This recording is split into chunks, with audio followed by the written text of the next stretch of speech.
Buenas familia, hoy os voy a enseñar a hacer este delicioso revuelto de habas tiernas como me hacía mi abuela, que está de rechupete y además muy fáciles de hacer.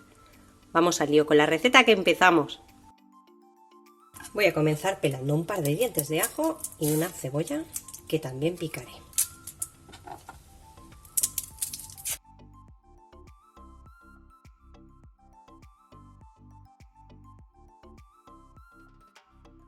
Coloco en una sartén al fuego un buen aceite de oliva virgen extra, un chorrito, y echo la cebolla y el ajo para que se vayan haciendo. Un poco de sal al gusto y vamos a ir dándole vueltas y que se vaya cocinando el ajo con la cebolla. Y mientras, lo que voy a hacer es trocear las habas. Le voy a quitar los extremos, están muy bien lavadas y secas. Eso lo hice ayer y las dejé porque como no las iba a hacer en el momento, las he dejado que se sequen bien.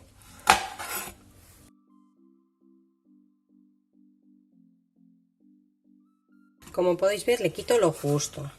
Nada, solo las puntitas para no desaprovechar las habas. Son habas tiernas, no tienen un grano grande dentro y las voy a hacer con la cáscara, por eso las he lavado muy bien. Y ya según le voy quitando los extremos, las voy a ir picando y las paso a un bol. ¿Cómo las voy a picar? Mirad, yo las voy a hacer como me las hacía mi abuela, que eran chiquititas.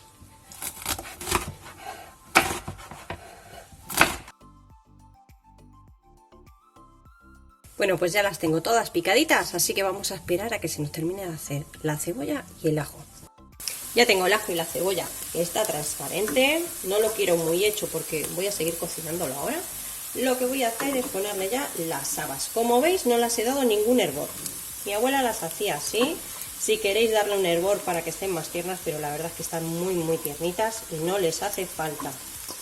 Yo directamente las pongo aquí. Además me gusta que estén crujientitas. Me gusta que tenga ese puntito en la verdura de que quede. Vamos a ir dándole unas vueltas y las vamos a ir haciendo. No tenéis que echar más aceite, mirad. Aunque veáis que no hay más aceite por ahí, que hay muy poquito, no le echéis más. Cuanto más aceite le echéis al haba, mirad, a ver si podemos coger una que no queme. Por aquí dentro es como una esponjita. Entonces, cuanto más aceite le echéis al haba, más va a chupar. Con eso es suficiente, poquito a poco, fuego al mínimo, se van a ir haciendo perfectamente y no nos van a quedar aceitadas.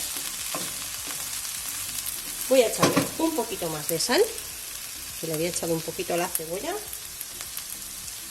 y le voy a poner una cucharadita de comino en grano. Si lo tenéis molido, ponérselo molido. Continuamos dándole unas vueltecitas y sin parar, sin quitarle ojo, pero que se vaya haciendo poquito a poco.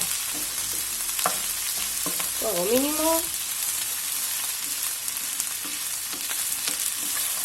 Y para que se cocinen mejor, lo que vamos a hacer es taparlas. De esta forma, mirad, todo el vapor que genera la cocción, si las destapamos se pierde y se os van a quedar secas. Con la tapa, ese mismo vapor va a condensar y ese agua genera la cocción y va a hacer que se cocinen de una forma tiernas sin tener que añadir nada más. Llevan 20 minutos al fuego y para mí están ya muy tiernitas. Así que ahora lo que voy a hacer es que me voy a quemar. Le voy a poner 100 gramos de jamón que ya viene en taquitos, podéis encontrar en los supermercados. Le podéis poner jamón, chorizo, bacon, lo que os apetezca. Es para darle un toquecito, no le pongo mucho, Os voy a dejar, como siempre, todos los ingredientes al final y en la cajita de información. Muchos me preguntáis dónde. Ahí donde pone mostrar más, después del vídeo, debajo del vídeo, ahí clicáis y está la receta escrita. Vamos a dejarlo aquí un momentito y mientras en un plato voy a batir 3 huevos.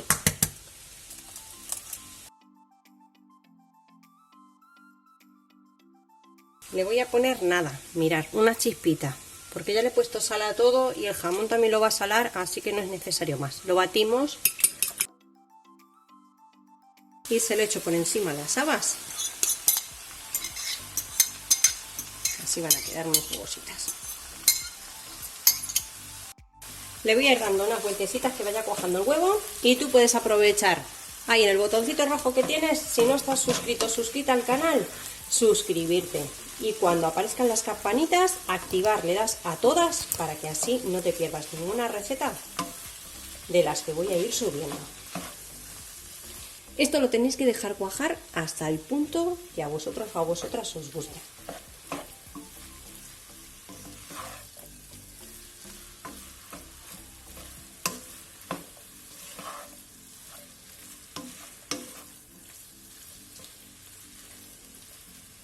Para mí es suficiente, así que las apago ya. Ya habéis visto, en 20 minutitos y lo poquito más que tardamos en cortarlas están listas. Es muy fácil de hacer y a mí me encanta. Espero que os haya gustado la receta tanto como me gusta a mí y nos vemos como siempre en el próximo vídeo con otra receta fácil y deliciosa como esta. Que aproveche, familia.